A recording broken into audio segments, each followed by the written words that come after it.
Hope this is working. I hope that I'm speaking to people, but my name is Matt. Welcome to the Sin Bin, here to review Game 3 between the Blues and the Boston Bruins. And I know what everyone's thinking. I look like a pussy. I shaved my beard. Let's go on with the review. So, a few pre-game notes. I got my pad right here, full of notes. A few pre-game notes that things that we're looking for before they went into the game. So, pre-game, the Pasternak line that includes Bergeron, Marchand, Pasternak. They needed to have a better game. There's no two ends about it. They played like shit in game two. I can't remember game one, but they couldn't have been that good if I can't remember. Game three had to be big for them, especially Brad Marchand. And the reason why I say especially Brad Marchand is because I have a suspicion, which isn't a fact, so guys don't go believing everything, but I have a suspicion that Bergeron and Pasternak are injured because they definitely look like they're playing injured. So then also another pregame note, Bennington. Now, I thought Bennington played good in game two, but not great. I thought that he started off very, very shaky. And I thought that the Bruins kind of exploited his 5 hole, which sounds sexual for some reason. But as the game went along, game two, I'm still talking about, he solidified his game and started playing like a vet, even though he's far from a vet. He's a rookie. So Bennington had to have a big game. And last but not least, the whole scuffles that were happening, the whole venomosity, the hitting, the fighting. I wanted to see if that would transpire into today's game. Now, let's just go to the first period. I like to go period by period, hitting the big points that happened. And if there's people listening in the live stream, you could definitely hit a question. Hit me with a question. I'll probably answer it. Scratch that. I'll definitely answer it if there is someone out there. Just please send in a question so I don't feel like a loser. So, game starts off right off the bat. Blay just crushes Bacchus. And that is what I was talking about before, something that transpired from the first game. So we remember well in the second game, that is, Blay going to hit Bacchus, and he just absolutely got the brunt of it, unfortunately for Blay. Now in game three, game starts off, Bacchus isn't looking at what's coming ahead of him, and that's a fucking big ass train called Samuel Blay, and he just rocks him. He gets the place going, and I thought it was a sign of things to come for St. Louis. Obviously, I was wrong because the game ended, spoiler alert, 7-2. So then DeBrusque takes a kneeing penalty, and it's not a good penalty. I never like the kneeing penalty because knees and legs and, just the lower body in general is so essential to hockey, and you just need to rely on it so much for hockey. A good example is Carlson, who's had so many lower body injuries, and I just don't think he's the same player. But wow, I just went off on a huge tangent to explain a penalty. He takes a penalty, and Rask was just great, and that's a common theme that's not even in this game, but just throughout the entire playoffs. Rask has been great. And I think at that point they were 0 for 5 on the power play against the Bruins. So not really good on the power play. And that's a huge thing that distinguishes them from the Bruins, who we all know that the Bruins are really, really good on the power play. Any team that has Pasternak, Marchand, Bergeron, just those top threes. I don't care who the defensemen are, really. I really don't. As long as you got those three, then it's a really good power play. It's a strong power play. So excuse me, Blues go 0 for 1 right off the bat. One thing that I observed, because when I pay attention with notes, I like to observe each player individually. I kept an eye on Vladimir Tarasenko because he's one of my favorite players. One thing that I saw that was really interesting is that you always have this image of him as being a sniper, a shooter, someone who, he always shoots putts on the net, gets 30 to 40 goals a year. His puck protection is really, really good. And players from the Bruins are just trying to get at him, and he used his size. And man, oh man, does he ever have size! He's, I think, 6 foot, 235 pounds. His teammates nickname him Popeyes because he's got arms the size of fucking Popeye's arms. I wonder if he's spinach because those arms are humongous. Just his puck protection and his playmaking abilities, I think, are really underrated about him.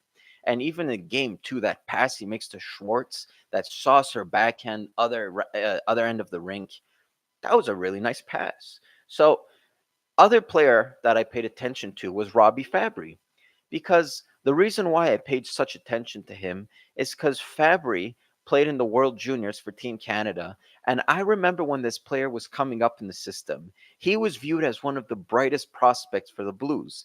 Now, I don't follow the Blues all that much because they're on the Pacific time or whatever, and I'm on the Eastern Atlantic time, so I don't get much of their games. It's too late for me. Um, I failed to realize that Robby Fabbri of late has been a healthy scratch. Now he played in game two as a result of Christian Thomas's injury. Who let me get to that later because I think Christian Thomas is actually missing to this team currently. But Robby Fabbri slots in, and paid close. I can't talk. I paid close attention to his game.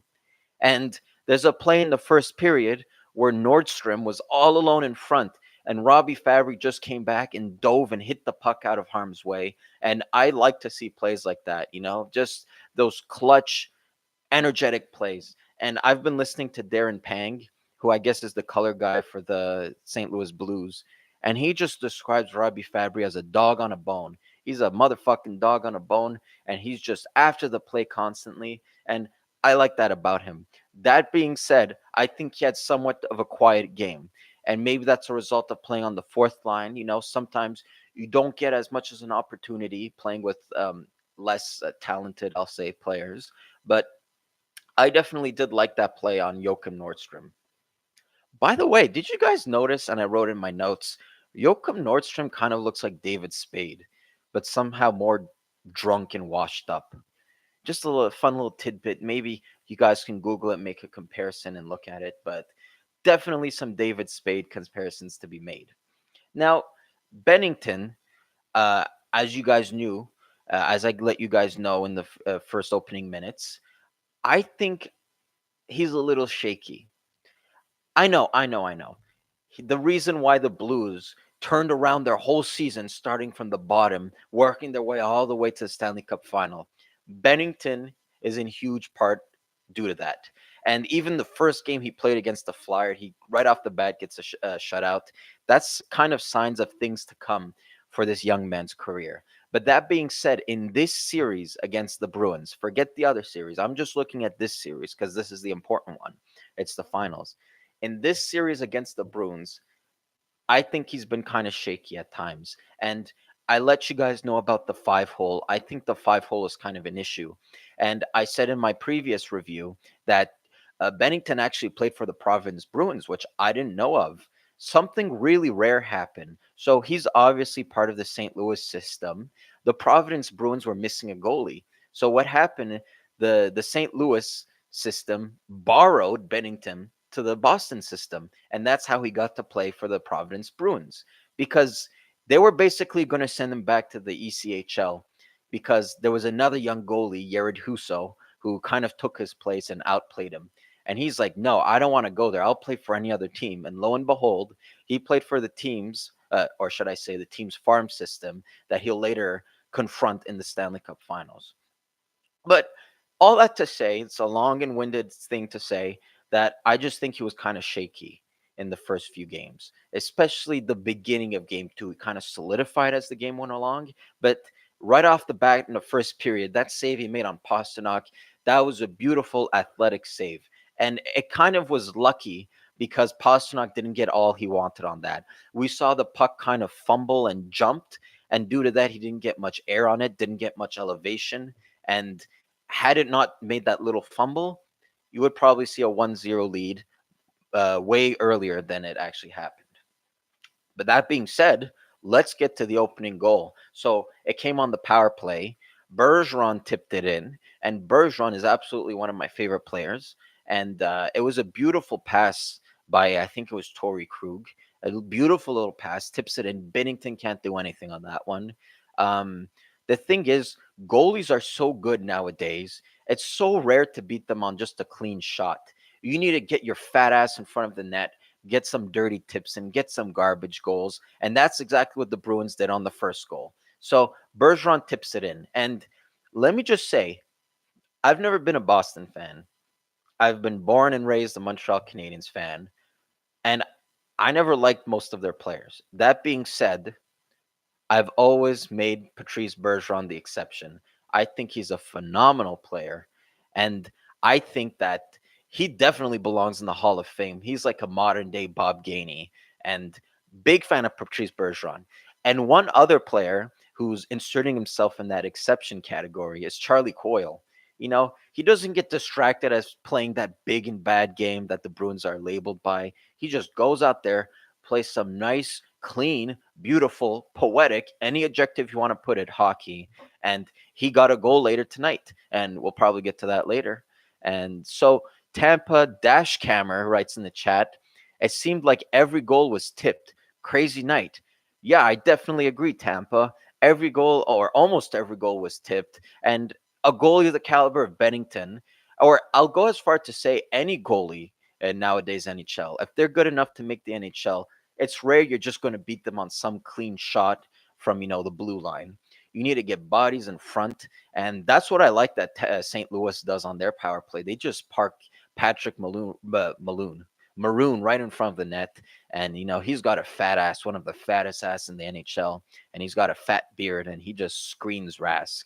And oh my God, what to say about Rask? Even there's some points in the game where St. Louis was pressing, and you could just feel a comeback mounting, and Rask was just there to shut that all down.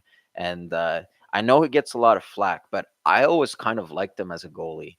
I don't know if it's his face; he kind of looks like a Dr. Seuss character, but I always liked him. I don't know what it is. I think he's an athletic goalie. He's serviceable.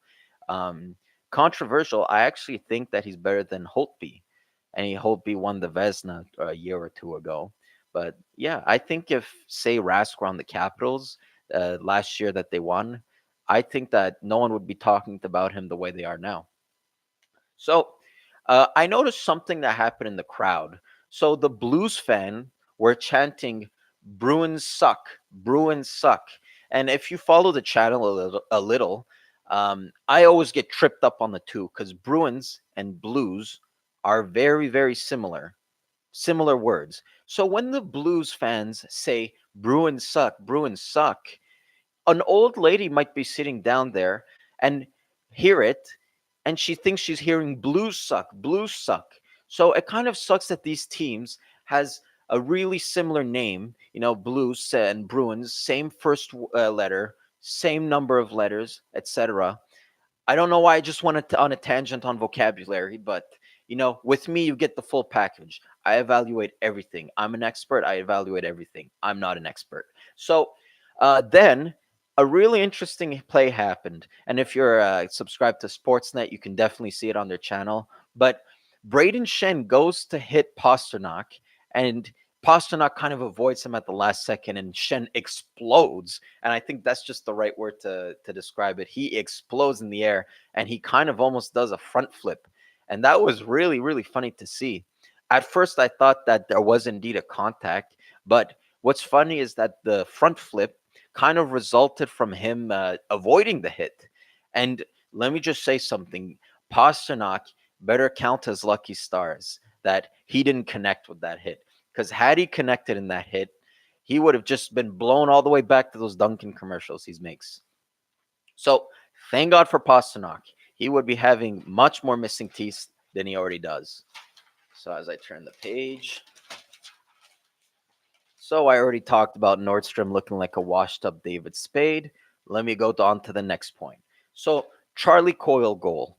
Now Charlie Coyle is solidifying himself as one of the best, if not the best, trade deadline acquisition.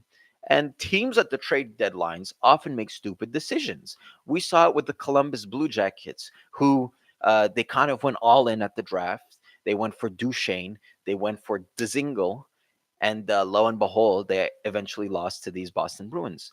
Now, one move that I thought actually paid dividends was Charlie Coyle.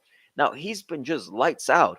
What's funny is that when at the time that the trade happened, he wasn't that good at the end of the regular season. Now that's all understandable. You're on a new team. You're adapting to a new system. But ever since the playoffs started, apart for Rask, he's in serious consideration for that Conn Smythe Trophy. Big fan of Charlie Coyle, and it's funny because when he was in Minnesota, he wore number 3, and those low numbers, it's usually defensemen that wear them. So it's kind of weird seeing a centerman or a forward with number 3. But ever since he's come to Boston, you guys should have no complaints. He's served his role and then some. And it's kind of funny because, as I said, he wasn't that good when they first acquired for him. But Ryan Donato out in Minnesota was just being great, scoring goals left and right, just getting points left and right. So people were saying, wow, maybe the Bruins lost this trade. But I think as the playoffs go along and as the Bruins get even closer to a Stanley Cup, those same people will revise that. So Sean Corrali scores with, I believe it was 9 seconds left. 9 seconds, he gets the dagger.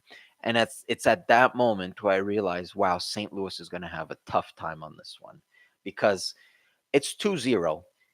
A 2-0 lead in hockey, it's not the end of the world. It's not great. It's just not the end of the world. In soccer, you know, they probably get 1 goal a game. So a 2-0 lead, that's probably a mountain that's just insurmountable. But in hockey, 2-0 isn't bad. Now, just kill off the last few seconds, St. Louis. And the players kind of got tied up. I forget who's the Boston player, but the St. Louis player was Joel Edmundson, kind of getting tied up. And you just want to see with 10 seconds left. I know it's easy for me to say because I'm just a fat ass sitting in his underwear watching the game. And in case you guys think I'm lying, I'm actually in my underwear. Everything you get here is authentic. Everything you get here is the truth. But you want to see Joel Edmundson just being a tiny bit more aggressive, just jumping on that puck, getting it out of harm's way. But Corrali takes it and shoots it. And where does the puck go? You guessed it, 5-hole. Another 5-hole goal on Joel Bennington. And I don't know if that's something he can work on with the coach, the goalie coach. It kind of seems a little too late at this point of his career, but they definitely scouted him. And I'm almost 100% sure that they did it at this point because they're scoring a lot of goals 5-hole. It's almost seen every game. And that's definitely something you don't see every game. But with Bennington, you see it very, very commonly. So 5-hole goal, I think that it wasn't a good goal. Like forgetting that it was 5-hole, I think Bennington would want to see that one again. And just Boston wanted it a little bit more on that play. And that's a common theme throughout the night. Boston wanted it more. Allow me to drink some juice because my mouth is getting dry. Some good fucking juice. Peach nectarine. So that's where it ended. Now, St. Louis challenged the call. They did. So usually when they challenge the call, something that I didn't know is that if you miss the challenge call and if it goes wrong, you get your team a minor penalty. So when the teams go to challenge the call, you better bet your testicles they're 101% sure that it's going to go their way because they don't want to put their team in an even bigger hole, giving them a penalty, a bench penalty. So they call it offside. And I'm looking at the replay, and Nordstrom's skates kind of go inside the zone before the puck. So I'm just sitting there saying, this can't be a goal. This just can't be a goal. And the refs take off their headphones fairly quickly, which means that there was no hesitation barely. They go to the center of the ice. They say the play was, pause for suspense, onside. And I'm just like, whoa, onside? What the hell? How many Dunkin' Donuts products did Boston give the refs? What kind of bribe is this? But upon looking at the review, you clearly see that Joel Edmundson is the one that brings the puck in the zone. If the St. Louis player brings it into the zone, then it's not offside. And I think there was a little lapse in concentration on the St. Louis bench because they didn't rewind the tape far enough to see that it was actually Edmundson that brought it into the zone. So that kind of sucks, right? They put their team in a big hole because once the third period started, they started on a penalty kill, St. Louis did. And guess what? A common theme you're going to hear throughout the night: Boston scored on the power play. Man, game plan for next game if you're the St. Louis Blues. Don't take a fucking penalty. And that's kind of hard because St. Louis is such a tough team and they go to the net and they play physical and they play in your face branded hockey. It's hard for them not to take penalties. Every so often you're going to get a goalie interference penalty as a result of going to the net, or you might get a charging penalty as a result of finishing your check. But you definitely, keys for the game, next game, don't give a power play to Boston because their power play is very, very dangerous. So let me see who the player was that scored. So it was Pasternak.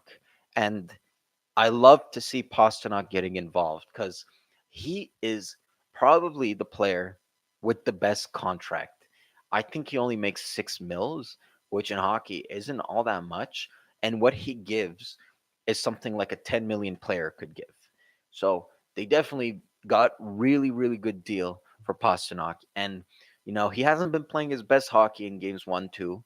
But in three, he definitely brought it. Starting from the opening period where he almost scored that goal, but it kind of fumbled on him. But this time, he scores backhand on Bennington. Now, when I saw Bennington in goals at the start of the second period, I was kind of mystified because 3 goals, and they kind of got scored back to back to back. I was wondering, should you just put Allen for this game? We just need to shake things up. Put Allen. Bennington is obviously a little shaky. I was honestly wondering to see if they could put Allen, who's not the best goalie, granted, but he's a competent goalie. He was at some point a number one, arguably a pretty crappy one, number one. But I was wondering if they would put Allen. And to my surprise, they kept Bennington, and then he got scored on. And I think that was the fourth goal on 5 shots for Boston. So not going to be really good for Bennington's save percentage. He's kind of going to take a massacre in the stats department. But long story short, he stays in nets. So Perron and McAvoy, at some point in the second period, they kind of got into it. And if you guys remember in game 1, there was that play where Perron got into it this time with Torrey Krug, kind of into a little wrestling match. Then Torrey Krug got up and he angrily hit Christian Thomas, sending him out of the game, and out of the series potentially. But and also he wasn't wearing a helmet, so we saw his bad haircut. Let me know in the comments if you think his hair was bad. I think it was bad. It was too long on top, which is kind of to be said with my hair too. But whatever. I'm a critique. I criticize people. Perron kind of gets into it with McAvoy, and that's something that was seen throughout the game. McAvoy just ate it, and insert McAvoy eating jokes, but he just took a beating this game, whether it be taking hits, blocking shots at the end of the game, which we'll see the follow up if he's out of the series, if he's out of the next game, what's going to be the follow up on that injury. It's hockey, so they're not going to actually say it. They're just going to say lower body, upper body. You know, they're not just going to come out and say it's a dick injury. They're going to say it's a lower body injury. So that's just hockey, how it is, unfortunately. But McAvoy took a beating this game. And it kind of sucks because if I were to name a defenseman on the Bruins that number one is a strong word, but if I were to name their number one defenseman, definitely McAvoy, because Chara is just getting up there in age, and I don't know, Krug and Carlo are kind of on the same page for me. I think McAvoy has the upside to be a true number one. He just needs to get rid of that little pinch of hair he has on his chin, but that as long as it doesn't affect his play, he can keep whatever he wants, chin hair included. So at that point in the game, St. Louis did have signs that they were fighting back. They really did, and you could see them coming back. And McAvoy, he took a bad penalty, and the Blues. I thought at that point they were on the power play. I thought to myself, the Blues just must score. This is a must score moment. They have a huge hill to climb. It starts by scoring a goal. And Barbashev does a nice pass. Sorry, it wasn't Barbashev. What was his name? Number 12. Sanford. Sorry. Sanford made a nice pass to Barbashev. Barbashev finishes it off. And you just knew Sanford wasn't going to pass it to Bertuzzo. For those of you who don't get my reference, earlier this season, Bertuzzo got into a little fight with Zach Sanford in practice. You guys can definitely check it out on YouTube. It's all up there. Now, Craig Burns says, I think McAvoy will be okay. And I definitely think so too. If you're referring to that injury scare that happened at the end of the game, I think it resulted as a block shot. And sometimes those guys sting really much at the beginning, but don't leave long term repercussions. So maybe it's just in the moment he's really, really in pain. Maybe he went to the dressing room, took a little bit of Gatorade, took some Advil, took some morphine, took a shit, and now he's just feeling better. So we wish the best to Charles McAvoy. Definitely a good player, and I hope he comes back in the series because you don't want to see players get injured. You want to see force versus force, and unless you're a Blues fan, you definitely want to see him injured because you don't want to have to play against them. But I'm impartial, so I don't want to see him injured. So thanks for the comment, Craig Burns. So moving on, Panarko takes a penalty, and that's my Don Cherry version of saying Pareko. So Colton Pareko takes a penalty, and it wasn't a good penalty. And it was a very bad time to take a penalty because there was kind of signs of a comeback. And it would have been hard to, granted, to make a huge full-fledged comeback, but there were signs of St. Louis pushing.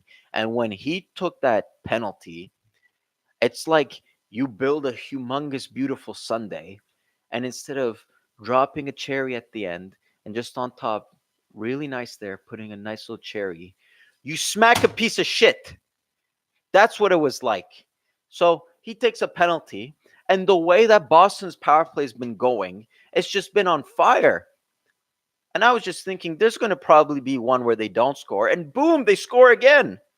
Torrey Krug scores, and that's a dagger. And I know what you guys are thinking. It's 4-1. How is it a dagger? Yada yada yada. Because you could just feel the St. Louis Blues coming back. And if you just look round one, what the Sharks did to the poor Golden Knights, nothing's impossible in hockey. Absolutely nothing's impossible. So let me just move on. Going through my notes. Got my little notepad. All right. So at that point, it's 5-1. I'm thinking they got to get Jake Allen in because it's 5-1. My apologies. It's 5-1. Bennington's not doing the job. I don't think the crew goal was necessarily him because you can kind of see the puck deflecting on whoever's stick it was. And I forget the Blues defenseman, but he was just pretending to be the goalie. He was just standing in front of the net and he tipped the puck past Bennington. And it wasn't a huge tip. It didn't like it was going left and it went right. No, no, no. But it's still enough to that it went in, and it's not Bennington's fault. Let's just say that. So Craig Burns writes, I thought the Blues were running around trying to hit too much and getting caught out of position. And you know what, Craig? I couldn't agree more with you. They're branded as a very physical team and they like to hit. And the Bruins played against that and it played in their favor because definitely in game one, maybe less so in this game, but they were taking a lot of useless penalties as a result of trying to be physical. And, Oscar Sundqvist is a prime example. He took a bad penalty in game one, and then he took a really bad penalty in game two. And I didn't necessarily make a video about it, but he later got suspended. And that was just a 2-minute call. It could have been 5 minutes. So, yeah, the Blues, sorry. I'm going to have fun with those two names. The Blues were really running around. Very good point, Craig. If ever you guys have comments, just write them down in the chat. I'll get them addressed. No problem. So, Clifton, Connor Clifton. I think he's a really bright up and comer for the Bruins. I don't know where they get these players, but whether it be Corrali or Clifton, or Achari or Wagner, who I don't know if he played ninth, but those types of players who they're not marquee, huge superstars, they're not big names, but they offer some really good depth, and they seem to come out of nowhere. I don't remember them drafting them, so maybe someone can tell me in the comments, but they're really, really good depth players. And one thing though, Connor Clifton made a play on Barbashev, and if I were just to be really, really objective here, that was a dirty play. He kind of gave him a Charlie horse right in the leg and kind of gave him the can opener and sent Barbashev flying. And that was during a period where they were kind of getting really, really physical. Tensions were mounting, and then that happened. And good for Clifton in the sense that he didn't get caught doing it. You know, I used to always tell my dad, can I cheat in school? Look at the person next to me. He said, hey, listen, as long as you're not getting caught. And that's why I am where I am right now, making YouTube videos in my underwear. So, yeah, so that was kind of a dirty play. And moving on to the third period. Now, the third period was kind of no suspense. We kind of all knew the results. I doubted at that point that St. Louis was going to mount the comeback. And if you're a Bruins fan, you're continuing to watch the game. You got a big boner in your pants. You're just all world, all happy. But if you're a St. Louis fan, you're just in depression. You're swallowing Prozac like they're Pez, and you're just really much in depression. So, a few plays of note that happened in the third period. So, Clifton again on Blay, and he gave him a dirty cross check to the head. And then Perron on Rask. That was also a really dirty play. So, just dirt to dirt to dirt, one after the under. I need to spray Windex on my TV because of the amount of dirt going on. So, a lot of dirty plays. I think both teams got minors. So, classic move by the ref. Just give both teams a minor. Now, Craig Burns says Clifton was drafted out of Quinnipiac College in the 5th round. Wow. So I definitely didn't know that. Thank you for that tidbit of information. And a 5th round pick. If you can make a player, like, forget if he's a good player or not. If he makes the NHL with a 5th round pick, then that's a really, really good pick in my books. And my books don't mean shit, but a 5th round player who makes it to the NHL, I think it's the consensus throughout the NHL that's a good pick. But for a guy like Clifton to actually excel, that's a really, really good pick. There's not really much 5th rounders playing in the NHL. I could probably count them on my fingers and toes, and maybe my penis if I'm forgetting one. So, really, really good player. I like that Clifton a lot. But then Chara took a penalty, and I forget really what it was. I think it was roughing, and that's just Chara. Uh, I read an funny article. It was right after Chara's fight with Kane, where Kane thought it was a hit to the head, and the guy said, "Hey, listen, Chara's 6'9". Every hit he's going to throw, it's a hit to the head." So that's kind of funny. Anyway, so penalty. Blues goes to the power play. And one thing I said that the Blues are definitely not on par on with the Bruins is their power play, because Bruins score every 2 seconds on the power play, and Blues were kind of struggling. I would see Tarasenko shoot that puck more, because he's got a really precise shot. He's got a zinger. You got to see him shoot more. And fortunately, fortunate bounce went Blues way, and Pareko scored a goal, kind of wacky, went off. I think Carlo went off a few players, and eventually found its way in the back of the net. Nothing Rask could do, and Rask, if I were to give scores for the game, he gets an A+ in my books. I don't care. He gets the win. He stood the fort. He didn't let any comeback happen. So for Rask, it's mission accomplished. Ugh, I'm running out of gas. So I wrote McAvoy getting injured. So I kind of touched on that. So again, Craig Burns says Corrali came in a trade with San Jose. And oh yeah, that's right. I think if I remember, that was the Martin Jones deal. So Martin Jones is number one goalie of the San Jose Sharks right now. So okay, if I remember, Martin Jones went from Los Angeles to the Bruins, and then the Bruins, right off the bat, flipped him to San Jose. So he'd never even played a game in the Bruins system. And what they got in return for him was Corrali, and was it a first or a second? I'm pretty sure there was a pick to go with Corrali, but uh, okay, so it was a first. Thank you, Craig. You're really useful. Maybe you can become my Robin to my Batman.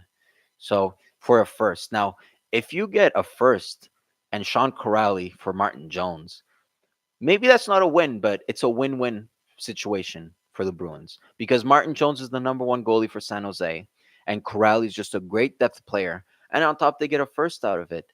And if I remember correctly, that's the year where they had those 3 first-round picks. So win-win deal. So yeah, really interesting to learn. Thank you, Craig. And so end of the game, St. Louis pulls the goalie.